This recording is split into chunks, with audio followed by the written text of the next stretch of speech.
Hey, Dr. Emily Hecker here. If you haven't heard the news, I've merged my practice in light and functional medicine over to the Wellness Connection. I'm still doing what I love to do, which is practicing functional medicine, helping you solve those really just unanswered questions within your healthcare system, really putting things together. So I'm over there. Let me tell you a few things about this move.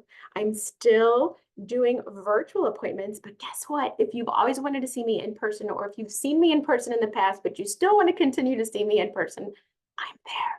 So I'm in O'Fallon, Missouri. You would just need to go to the Wellness Connection to make that appointment and continue care or start care if this is something that you're wanting to start your functional medicine journey. A few things about the Wellness Connection.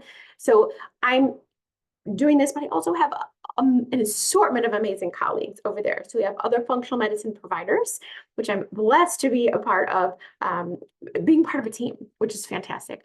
Also, we have chiropractic as well. Chiropractic, if you're needing that hands-on manipulation, that hands-on adjustment care, we have amazing doctors in the office. We have a nurse practitioner there as well that can offer PRP injections for joints. We have IV therapy, we have B12 injections, we have decompression as well in case that's something that you needed as you worked with a hands-on chiropractic. So follow me there if you have that. So I'm in person, I still do virtual appointments. I've merged my practice. I love being over there. It's fantastic. Please join me, follow me. I hope to see you soon.